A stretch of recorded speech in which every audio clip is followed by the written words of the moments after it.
Imagine thinking you're the authority, only to realize you just stepped into someone else's command. The thought hangs in the air as Officer Daniel Hayes pushes through the front door, his boots echoing across the spotless hardwood floor, the kind of sound that usually makes people nervous, the kind that demands submission. But not here, not in this house, because the woman sitting quietly in the center of the living room doesn't flinch, doesn't even look surprised. Ava Carter remains seated, with her hands resting calmly on her lap, her posture straight, her breathing steady, as if she's been expecting this moment long before it ever arrived. And Hayes, scanning the room with narrowed eyes, immediately assumes control, his voice sharp and cold as he flashes a warrant and begins moving through the space like he owns it, opening drawers, inspecting shelves, glancing at every corner with suspicion already written into his judgment. Because in his mind, this isn't a home, it's a scene. And she isn't a person, she's a suspect. People like you always have something to hide. He mutters under his breath, loud enough for it to land. But Ava doesn't respond, not with words, not with anger, not even with fear. She simply watches, her eyes following every move he makes, not defensively, but analytically, like someone observing a process already understood. And that silence, that composure, begins to create something subtle, something almost invisible at first, a shift in the air. Because this isn't how these moments usually go. There's supposed to be tension, panic, resistance, something, anything. But instead there is only stillness. And Hayes mistakes it for compliance, for weakness, for confirmation that he's right. So he pushes further, stepping deeper into the house, toward a closed door at the end of the hallway. Something about it drawing his attention. Something about the way the rest of the house feels too controlled, too precise, like every object exists exactly where it's meant to be. And as he reaches for the handle, there's a faint sound behind him, not loud, not urgent, just a quiet voice, calm and measured. "Are you done yet?" Ava says without raising her tone, without standing, without even shifting her posture. And for the first time since entering, Hayes pauses, just for a second, just long enough for something unfamiliar to settle into his chest. Not fear, not yet, but doubt, a flicker of it, small but undeniable, because outside, far beyond the walls of this house, something has already begun to move, and inside, the silence is no longer empty, it's waiting. Hayes does not answer her question right away, his hand still resting on the door handle as if the decision to open it suddenly feels heavier than it should, the air behind him quiet, but no longer empty. And when he finally turns his head slightly to glance back at Ava, he notices something he missed before, not in her expression but in her stillness, the kind of stillness that is not passive but controlled, deliberate, as if every second unfolding in this room is already accounted for. And that realization irritates him more than it unsettles him, because control is supposed to belong to him, not to her. So he tightens his grip and pushes the door open, expecting disorder, expecting evidence, expecting something that justifies his presence. But what he finds instead slows him down, not because it is chaotic, but because it is the opposite. The room is precise, organized with a level of discipline that does not match the narrative he walked in with. Multiple screens sit dark but ready, a desk cleared except for a single secure device, cables arranged with intention, nothing random, nothing careless. And for a brief second, he just stands there, scanning, trying to fit what he sees into what he believes. But the two do not align, and that friction begins to build quietly inside his chest. Behind him, one of the other officers shifts his weight, glancing around with a subtle hesitation that had not been there before, the kind of hesitation that does not come from fear but from uncertainty. And uncertainty inside a search like this is dangerous because it breaks the rhythm of authority. Hayes steps further into the room, forcing himself to move with the same confidence, reaching toward the device on the desk. But before his hand even makes contact, a faint tone echoes from somewhere unseen, not loud, not alarming, just enough to be noticed, and then another, and then silence again. He freezes for a fraction of a second, his eyes narrowing, because that sound does not belong to anything he recognizes. It is not police equipment, not standard electronics. It is something else, something outside his system. And in the hallway, Ava finally stands, not quickly, not dramatically, just rising to her feet with the same calm control she has held from the beginning. her gaze steady as she takes a few measured steps forward, stopping just at the edge of the doorway. Not entering, not interfering, simply present. "You should not touch that," she says, her voice even. Not a warning, not a threat, just a statement, and that tone, more than the words themselves, lands differently, because it carries no fear, no urgency, only certainty. Hayes lets out a short breath, almost a scoff, trying to reclaim the moment. "I will decide what I touch," he replies, but the words do not carry the same weight they did earlier.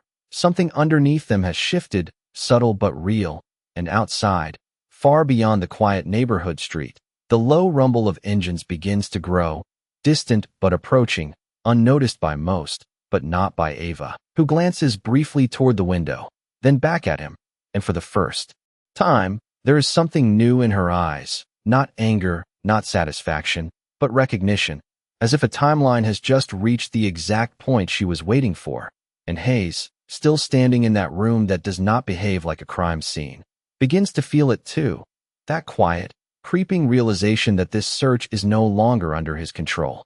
The sound outside is no longer distant. It is closer now, low and controlled, not chaotic like sirens, not rushed like emergency response, but deliberate, coordinated, the kind of movement that does not ask for attention yet commands it anyway. And inside the house the shift becomes undeniable. One of the officers near the entrance glances toward the window, his posture tightening slightly, as if something instinctive is telling him this situation is no longer routine. Hayes hears it too now. The subtle vibration beneath the silence, and it irritates him because it interrupts the narrative he has already decided is true. He steps away from the desk, turning fully toward Ava this time, trying to re-establish dominance through presence alone. "You think this changes anything?" he says, his voice firmer now, louder, as if volume can restore certainty. But Ava does not react to the tone. She does not step back, does not raise her voice. She simply meets his gaze with the same steady calm. And that calm is no longer passive. It is grounding, like someone who knows exactly where they stand while everyone else is beginning to lose their footing. "It already has," she replies, and the words land in a way that feels heavier than they should, because there is no emotion behind them, only fact. Hayes opens his mouth to respond but stops, just for a second, because in that moment the faint glow of one of the dark screens behind him flickers to life. Not bright, not dramatic, just enough to be seen, a line of text appearing, then disappearing, followed by another tone, slightly sharper this time, and then silence again, the kind of silence that feels like it is listening. One of the officers shifts again, this time stepping back slightly, his eyes moving between Hayes and the screen as if waiting for direction that no longer feels clear, and that is when the first knock comes, not loud, not aggressive, just a single, controlled knock at the front door, followed by a pause. No shouting, no announcement, just presence. Ava does not look surprised. She does not even turn her head right away. She lets the moment stretch, lets the silence settle fully into the room before she speaks again. "You should answer that," she says, and there is something in the way she says it that removes any illusion of choice. Hayes hesitates, not long enough for anyone to call it hesitation, but long enough for him to feel it himself, that unfamiliar weight pressing against his certainty. And as he turns toward the hallway, each step feels slightly different than the ones he took when he first entered, slower, more aware. The house no longer feels like a place he controls. It feels like a place that has been observing him from the moment he arrived. And when he reaches the door and opens it, the world outside does not rush in. It stands there, composed, a line of dark vehicles parked with precision. Individuals in plain clothes standing with quiet authority, no chaos, no confusion, just structure. And in that instant, before a single word is exchanged, Hayes understands something he cannot yet fully explain. This was never his operation to lead. And behind him, in the quiet of the house, Ava Carter finally takes one step forward. The moment the door opens, the air outside does not rush in. It stands still, controlled, as if even the wind knows better than to interrupt what is unfolding. And directly in front of Hayes, a man in a dark suit steps forward, not aggressively, not hurried, just with a quiet certainty that carries more authority than any raised voice ever could, his eyes scanning the scene in a single glance before settling on Hayes. You are going to need to step outside, he says. Calm, measured, not a request, and something about the tone makes it clear that this is no longer a conversation Hayes controls. For a second he straightens his shoulders, instinctively preparing to push back, to assert jurisdiction, to remind everyone present who he is and what badge he carries. But the words do not come as easily as they usually do, because behind the man, more figures stand, positioned with precision, not watching him, but watching everything. And that difference matters. It shifts the balance in a way that cannot be ignored. Hayes glances back over his shoulder, just briefly, and sees Ava standing in the hallway now, no longer seated, no longer distant. Her presence closer, clearer, and somehow larger than it was before, not because she has changed, but because the situation around her has finally caught up to who she is. The officer near the entrance lowers his gaze slightly, stepping back without being told. The unspoken understanding passing between them that whatever this is, it is beyond their authority. Hayes turns back to the man at the door, his voice tighter now, less certain. This is an active search, he says, trying to anchor himself to procedure, to rules, to something familiar. But the man does not react, does not argue. He simply reaches into his jacket and produces a credential, holding it up just long enough for Hayes to see, not long enough to question. And in that brief moment, something shifts completely, not dramatically, not loudly, but definitively, because the symbol on that credential does not belong to his department, does not belong to anything he can override. And before Hayes can form a response, the man speaks again. This location is now under federal control. The words land clean, precise, leaving no space for interpretation, and behind Hayes, a soft sound echoes from the hallway. The quiet rhythm of footsteps approaching, Ava moving forward. With the same measured pace she has held from the beginning, she stops just behind him, close enough for her presence to be undeniable, but not confrontational, not forceful, just certain. And when she speaks, her voice does not rise, does not sharpen.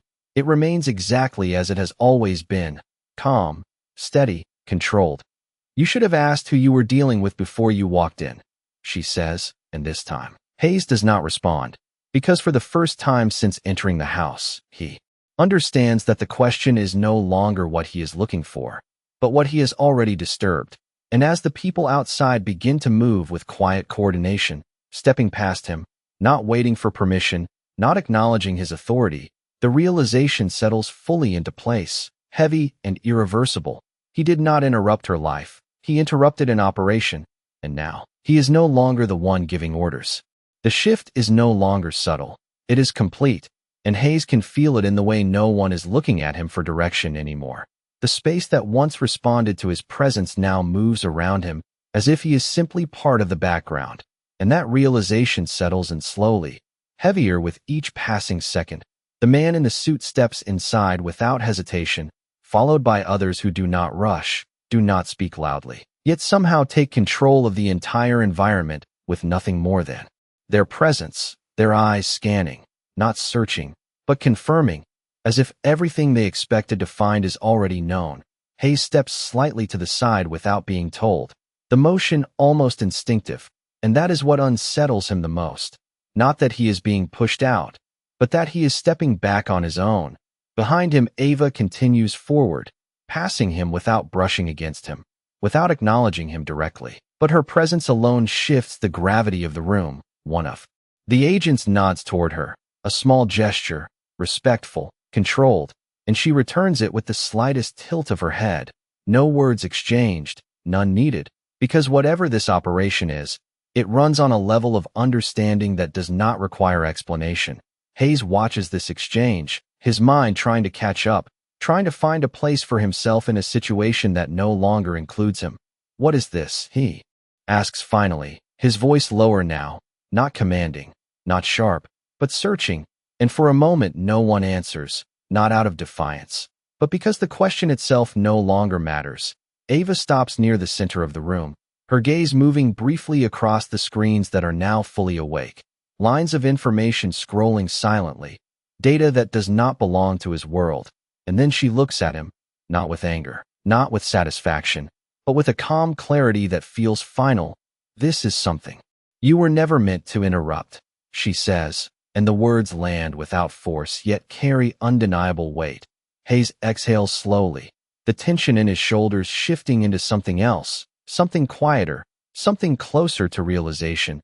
He glances toward the open door, the vehicles outside, the agents now positioned with precision, and for the first time he understands that this was never about a suspect, never about a search. It was about something already in motion long before he arrived. Something structured, intentional, protected, and he had walked into it without knowing. One of the agents near the entrance speaks softly into a device, relaying information in a tone that is steady and controlled, and as he does, another agent gently closes the distance between Hayes and the doorway, not blocking him, not forcing him, just guiding the flow of movement in a way that leaves no confusion about where he stands now, which is no longer at the center. Hayes lowers his gaze for a brief moment, processing, recalibrating, and when he looks up again, Ava is already turning away, her attention shifting fully back to the operation, to the screens, to the people who move in sync with her presence. And in that moment, Hayes realizes something that stays with him, something that does not need to be said out loud. Authority does not always announce itself.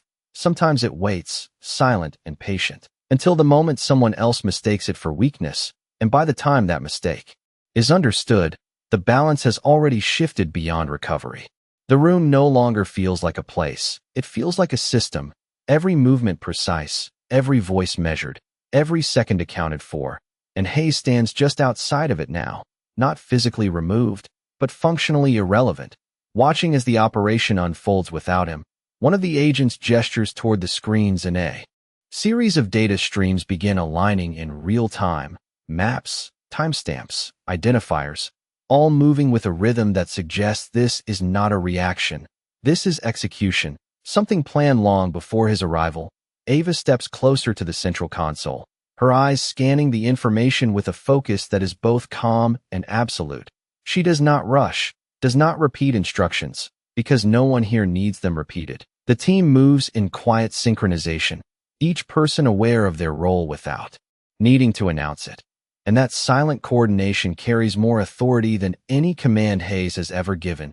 He shifts his weight slightly, his hands now still at his sides, no longer reaching, no longer directing, simply present, and that presence feels unfamiliar to him, stripped of control, stripped of assumption, replaced by something quieter, something closer to observation. You should step back further. The man in the suit says to him, not unkindly, not aggressively, just clearly. And Hayes nods before he even realizes he is doing it, taking another step away from the center of the room, away from the screens, away from Ava, creating distance not because he is forced to, but because the space itself demands it. Ava reaches for the device on the desk, the one he had almost touched earlier, and when her hand rests on it, the screens respond instantly, new layers of information unfolding, deeper, more complex, and for a moment Hayes understands just how close he came to interfering with something he does not understand. The realization settles in with a quiet weight, not dramatic, not overwhelming, but steady, undeniable. One of the agents speaks softly, all channels secured, and another responds, window confirmed, 5 minutes. Their voices low, controlled, and Ava nods once, acknowledging without hesitation, without question, because this is her environment, her operation, her authority, and Hayes can see it now, not in a badge, not in a title, but in the way everything aligns around her, the way people move when she is present, the way silence itself seems to organize in her favor. He glances once more toward the door, where the outside world waits, still and contained, and then back at the room that no longer belongs to him. And in that moment something shifts inside him, not defensiveness, not resistance, but clarity, a recognition that what he walked into was never meant to be seen from his perspective, never meant to be interrupted by his assumptions. Ava speaks again, not to him, but to the room, her voice steady, precise, proceed. And with that single word, everything accelerates, not chaotically, but with purpose, with direction, and Hayes realizes that whatever happens next will not include him, not because he is being excluded, but because he was never part of it to begin with. And as he takes one final step back, allowing the operation to move forward, without obstruction, He understands something that will stay with him long after this moment ends. Control is not always taken. Sometimes it is revealed, and when it is, there is nothing left to argue. The shift from preparation to execution is almost invisible. There is no countdown, no raised voices, just a quiet tightening of focus that moves through the room like a current, and Hayes feels it even from where he stands, just outside the center, watching as every agent locks into position without hesitation. Without confusion, Ava remains at the console, her posture unchanged, her eyes moving across the streams of data that now flow continuously. And for a moment, everything feels suspended, like the air itself is waiting for a signal that has already been given. Status, she says, her voice calm, steady, and immediately responses come, not overlapping, not rushed, but precise. Perimeter secure, channels stable, target window confirmed. Each update delivered with clarity, with confidence, and Hayes realizes that this is not the kind of operation that adapts. This is the kind that anticipates, every variable accounted for before it ever appears. He glances toward the screens. Again, trying to make sense of what he sees, coordinates shifting, timestamps aligning, identifiers flashing briefly before disappearing, and none of it connects to anything he knows, not his systems, not his protocols. It is something else entirely, something built beyond his reach, and that distance becomes more apparent with every passing second. One of the agents steps closer to Ava, speaking quietly. All units in position, and she nods once, not needing further detail, not needing confirmation beyond what she already understands, because this is not new to her. This is routine, but not the kind of routine that becomes careless, the kind that remains sharp, controlled, deliberate. Hayes shifts again, his presence now reduced to observation alone, and in that stillness, he begins to notice the details he missed before. The way no one questions Ava, the way no one hesitates when she speaks, the way even silence seems to organize itself around her direction, and that realization carries a different kind of weight, not intimidating, but humbling, because it forces him to confront something he did not consider when he first walked through that door. That authority is not always visible in the ways he expects. Sometimes it exists beneath the surface, waiting, not to be proven, but to be revealed at the right moment. Execute, Ava says, and the word is quiet, almost effortless, but it moves through the room instantly. The agents respond without delay, their actions synchronized, their focus absolute, and whatever is happening beyond these walls begins to unfold in real time. Hayes cannot see it, cannot fully understand it, but he can feel it, the shift, the expansion, the operation extending outward with precision. And for the first time since this began, he does not try to interpret it through his own lens. He simply accepts that it is beyond him, that this moment does not belong to him. And as the room continues to move with controlled intensity, as the screens update, as the voices remain steady, he stands there quietly, no longer trying to reclaim control, no longer trying to justify his presence, because the truth has already settled in, clear and irreversible. He did not uncover something hidden. He interrupted something already in motion, and now, all he can do is watch as it continues without him. Time does not feel like it is passing anymore. It feels like it is tightening, compressing into each second as the operation moves forward with a quiet intensity that does not need noise to prove its power. And Hayes stands there, still, watching as the room continues to function without interruption, without error, every movement precise, every voice measured. And yet there is something new now, something deeper beneath the surface. Because the screens are no longer just displaying information. They are reacting, updating in rapid sequences, lines shifting, markers appearing and disappearing. And even without understanding the details, Hayes can tell that something significant is unfolding beyond these walls, something coordinated across distances far greater than this house. One of the agents speaks again. Phase 2 confirmed, and another responds immediately. All units synchronized. Their voice is calm, steady, but carrying a subtle edge of focus that signals the importance of this moment. Ava does not raise her voice, does not step forward dramatically. She simply leans slightly closer to the console, her eyes narrowing just enough to sharpen her focus, and then she speaks. Maintain alignment. Her tone unchanged, but the effect immediate. The room adjusts, not chaotically, not urgently, but precisely, as if every person here is part of a larger system that has just shifted into a higher level of execution. Hayes feels it again, that sense of being outside something that is both controlled and expansive.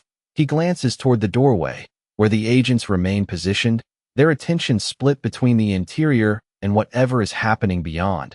And for the first time, he realizes that this house is not just a location, it is a node, a point of control in something much larger, something that extends far beyond his jurisdiction, far beyond his understanding. And that realization settles into him with a quiet weight, one that does not overwhelm but reshapes, forcing him to see the situation differently, not as a mistake, but as a misjudgment. Ava reaches out again, her hand moving across the device with familiarity, and the screens respond instantly. A new layer of data unfolding, more complex, more detailed, and for a brief moment, the entire room seems to pause, not physically, but mentally, as if everyone is aligning with this new information. We have confirmation, an agent says, his voice steady, and Ava nods once, her expression unchanged, because confirmation does not surprise her. It only validates what she already anticipated. Hayes watches her closely now, not with suspicion, not with resistance, but with a growing understanding, because everything about her presence contradicts what he assumed when he first saw her: the calm, the control, the absence of any need to prove authority, and that contrast becomes impossible to ignore. Proceed to final alignment, Ava says, and the words move through the room like a signal that has been waiting to be released. The agents respond instantly, their actions synchronized, their focus absolute, and whatever is happening beyond this house reaches a critical point. Hayes cannot see it, cannot fully grasp it, but he can feel it, the shift in energy, the tightening of precision, the sense that everything is converging toward a single outcome. And as he stands there, no longer trying to interpret, no longer trying to reclaim control, he realizes something that changes the way he sees this entire moment. This was never about what he could find. It was about what he failed to recognize. And now, as the operation moves into its final phase, all he can do is witness the result of that failure unfold in real time. The room does not celebrate. It does not react. It absorbs the moment as the operation reaches its peak, every screen stabilizing, every data stream aligning into a single, coherent structure, and for a brief second, everything becomes still again, not because it has stopped, but because it has succeeded. One of the agents exhales quietly, almost imperceptible, as if releasing tension that was never visible. Final confirmation received, he says, and this time there is a subtle shift in tone. Not relief, not excitement, but completion. Ava remains exactly where she is, her posture unchanged, her expression steady, because for her, this is not an ending. It is a checkpoint, a step in a process that continues beyond this moment. She studies the screens for another second, ensuring that nothing has been missed, nothing overlooked, and then she nods once, a small, precise acknowledgement that carries more authority than any declaration. Secure all channels, she says, and immediately, the agents begin closing loops, systems locking down, data streams fading one by one, not abruptly, but in an orderly sequence, like lights dimming at the end of a performance. Hayes watches this unfold with a quiet focus, his mind no longer trying to compete with what he sees, but trying to understand it, to place it somewhere within his own experience, and failing, because this level of coordination, this level of control, exists outside the framework he knows. One of the agents passes by him, not ignoring him, not confronting him, simply moving with purpose, and that lack of reaction feels more defining than any direct acknowledgement could be, because it confirms what has already become clear: he is no longer part of this. Ava steps back from the console, her attention shifting from the screens to the room itself, to the people who have just executed something far beyond ordinary procedure, and for the first time, there is a subtle change in her presence, not softer, not less controlled, but slightly less focused, as if the intensity of the operation has eased just enough to allow awareness of everything else to return. Her gaze moves briefly toward Hayes, and when their eyes meet, there is no accusation there, no judgment, only clarity, the kind that does not need explanation, because the truth of the situation is already visible. Hayes holds that gaze for a moment, longer than he expects, and in that silence, something shifts inside him again. Not defensiveness, not denial, but recognition, a quiet acceptance that what happened here was not a misunderstanding. It was a miscalculation, one rooted in assumption, in certainty that was never questioned until now. It is done, one of the agents says, and Ava nods once more, turning slightly as the team begins to transition out of execution mode. Their movements still precise, still controlled, but no longer carrying the same intensity. Because the critical moment has passed, and as the room gradually returns to stillness, Hayes becomes aware of something he did not notice before: the absence of chaos, the absence of conflict. Everything that happened here unfolded without force, without escalation, driven entirely by control and understanding. And that realization stays with him, because it challenges everything he believed about authority, about power, about how situations like this are supposed to unfold. Ava takes a final look at the room, ensuring everything is in order, and then she steps away, her role in this moment complete, her focus already moving forward, beyond this house, beyond this interaction. And Hayes, standing there in the quiet aftermath, understands something he cannot ignore. He walked in believing he was bringing control into this space, but in reality, he walked into a place where control had already existed long before he arrived. And by the time he realized it, the outcome had already been decided. The room settles into a quieter rhythm, not empty, not inactive, but controlled in a different way now. The intensity replaced by precision as agents begin to close devices, secure equipment, and exchange brief confirmations that require no repetition. And Hayes remains where he is, no longer unsure of his place, but fully aware of it, standing just outside the center of something he never truly understood, watching as the final layers of the operation fold inward with the same discipline they were executed with. Ava moves away from the console, her steps measured, unhurried, as if time has returned to a pace that no longer demands urgency. And yet nothing about her presence feels diminished. If anything, it feels clearer now, more defined without the pressure of execution surrounding it. One of the agents approaches her, speaking quietly. All systems secured, and she nods once, her acknowledgement simple, complete.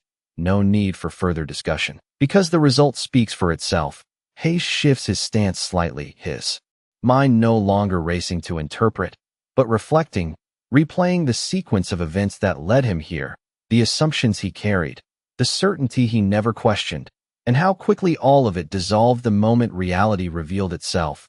He glances toward the doorway again, where the outside remains just as controlled as the inside.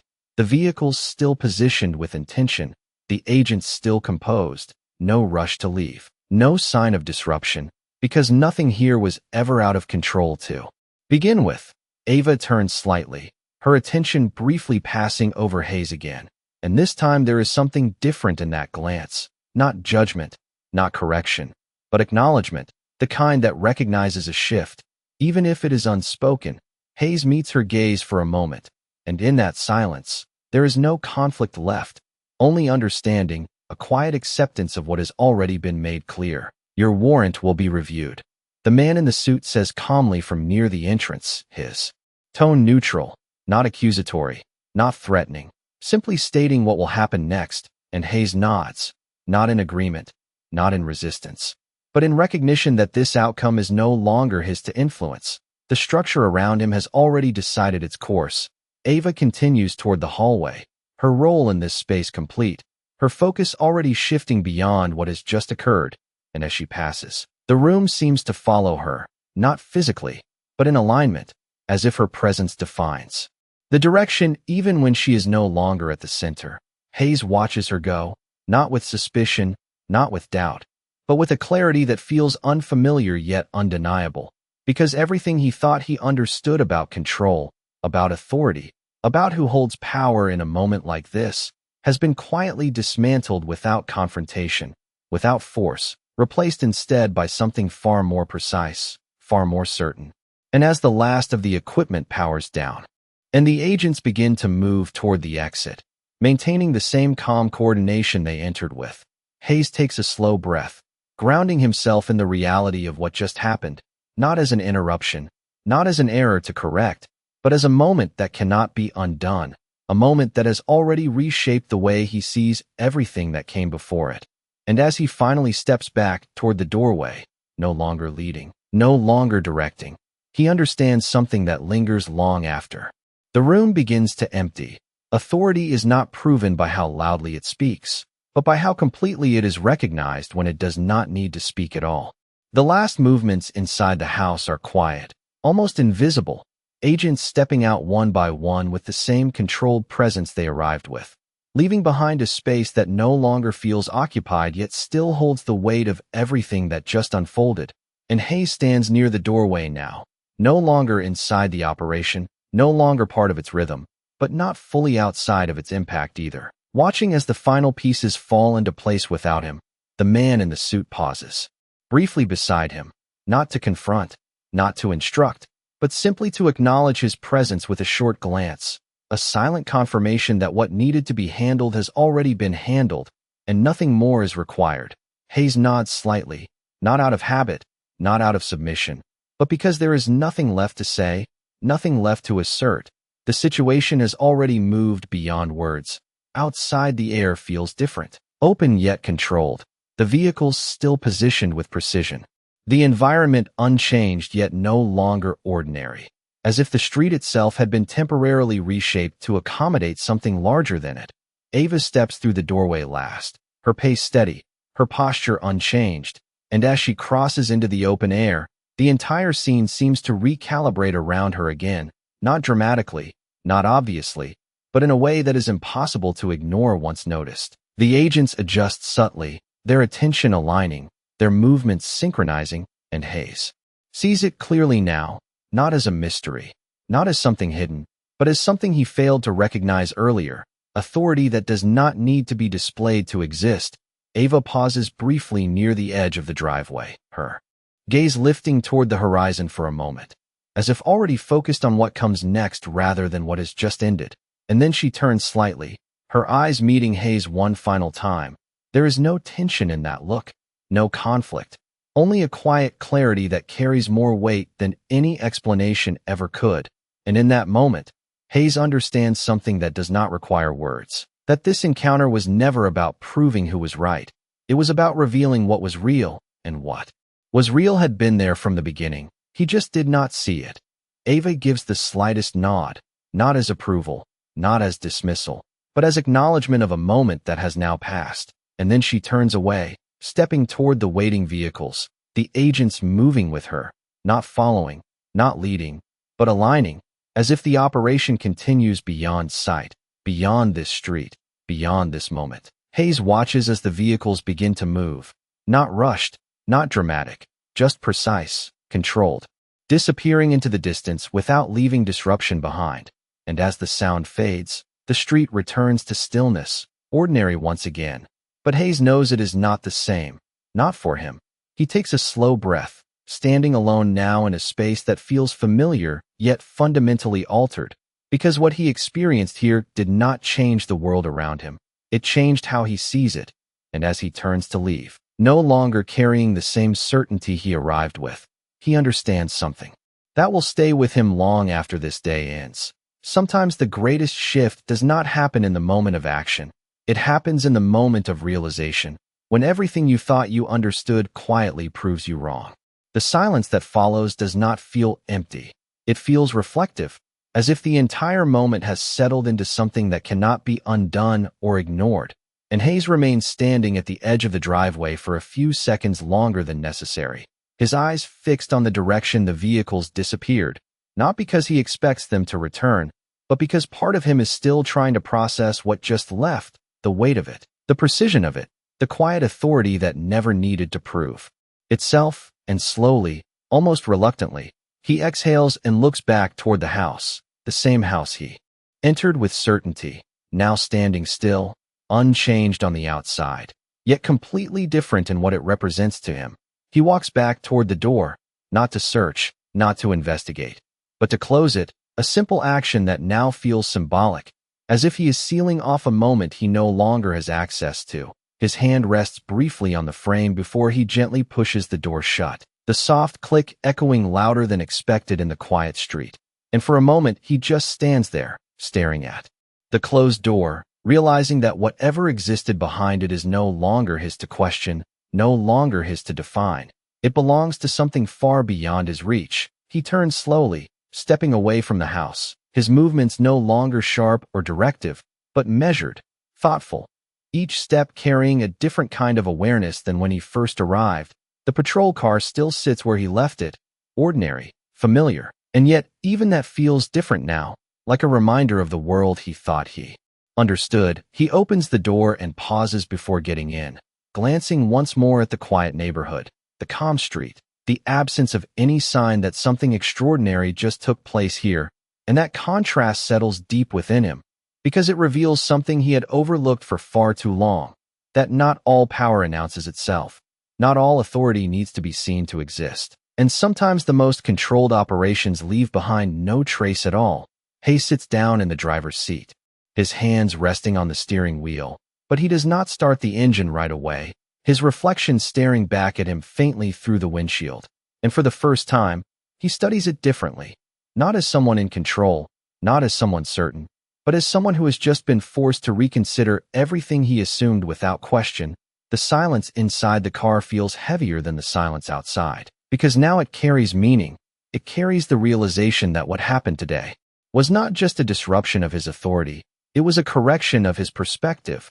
He starts the engine slowly, the familiar sound grounding him, but not restoring him to who he was before, because that version of him no longer fully exists. As he pulls away from the curb, the house fades into the background.